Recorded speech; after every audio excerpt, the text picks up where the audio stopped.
vote for Claire Garletti to be junior class president. Instead, I say, ask yourselves why shouldn't I vote for Claire Garletti to be junior class president?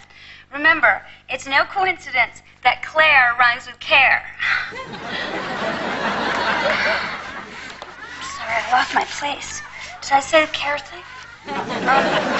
Remember, when you cast your ballot in second period, except for people who have gym, and cast it in third period, vote for the candidate with real Puma spirit.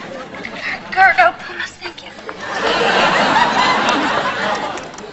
Claire rhymes with care. Should have campaigned on the issues. Overcoming your fear of public speaking, Chapter 3. Now that you've reflected on the roots of your fear, you're ready to rehearse your speech. Let's start by practicing in front of an audience of comforting objects from around your home. A picture of loved ones. A favorite stuffed animal. Favorite stuffed animal. Oh, please.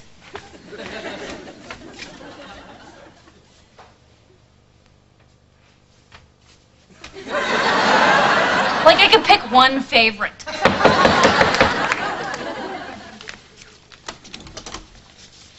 We came to apologize. Is this a bad time? Are you in the middle of leading your paranoid plush toy group? You wouldn't want me talking to them about you, would you? Anyway, listen, we feel bad about having sprung all those people on you like that. Well, good. You should. The truth is, I'm actually more mad at myself. I mean, I'm constantly on you guys about facing your fears, and yet I have one that I've been hiding from for 12 years. That's nothing. I've got fears that are so old, they've grown up and raised fears of their own. When I was a graduate student, I organized a symposium at NYU. Psychologists from all over the country attended, and I was the keynote speaker. But on the morning of the conference, I couldn't even get out of bed. I get it.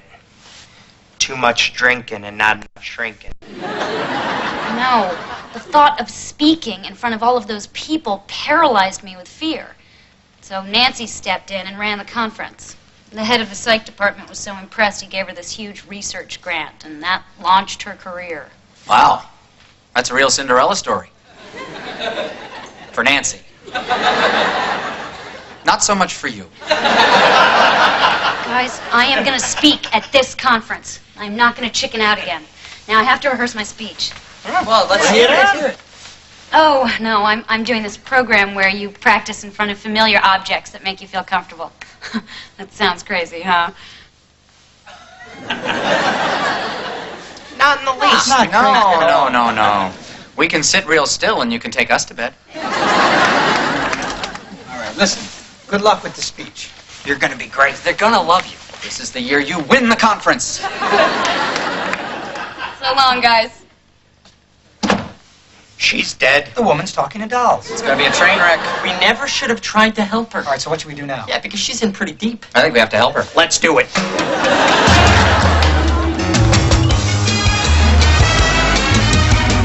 Look, Claire's frightened to speak in front of people, right? So we've got to find a way to build up her confidence. Why don't we build her up by making her think she has a secret admirer? That would do it. I've been getting these love notes from some mystery woman for a couple of weeks now, and it really makes me feel... Oh. Sorry, it's just you seemed a little depressed lately. I know what would give Claire confidence. What if we sit in the audience during her speech, so when she looks out, she'll see some friendly faces? No, I don't know if that's such a good idea. No, we could applaud politely and say, ah. How would we know when to say ah? When we hear other people say, ah. Ah. See? I'm sorry, guys, but there is no way I'm going to sit in a room surrounded by shrinks, undressing my psyche with their eyes and treating my brain like a piece of gray meat. Like anyone's looking at you when I'm in the room. Bob, none of us is going to feel comfortable, but wouldn't it be nice to be there watching our little Claire like four proud papas? They grow up so fast.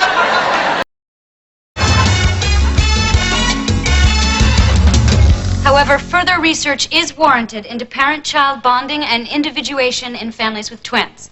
Thank you. No, Oh, no, please. Stop clapping. I mean it. Lammy, that means you. How much harder can that be in front of actual people? Oh, my God, much harder. These are stuffed toys. So then the therapist says, Madam, I said you have an antisocial personality disorder, not an affective mood disorder with suicidal tendencies. But thanks for the coffee.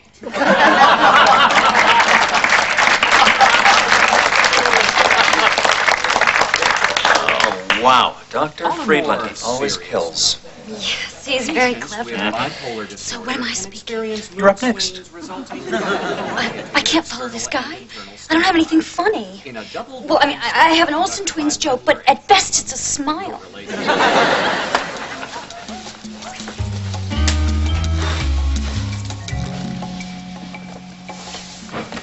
A variety of paradigms are available.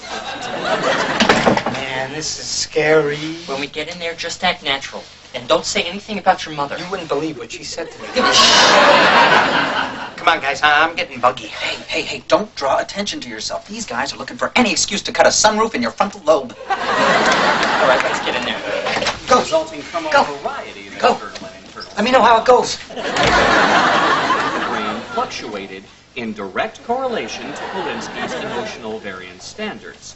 It's important to recognize gender and socialization in the diagnosis and treatment of mood disorders. I know what you're thinking, and you're wrong. I am too capable of having a healthy relationship.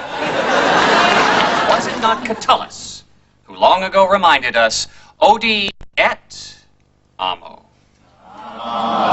Thank you. Thank you, Dr. Friedland, for the laughter and the tears. Our next speaker is Dr. Claire Garletti. Dr. Garletti comes to us from the small town Boston? Anyway, she'll be presenting her paper entitled A Cross-Cultural Perspective on Twins. Dr. Claire Garletti.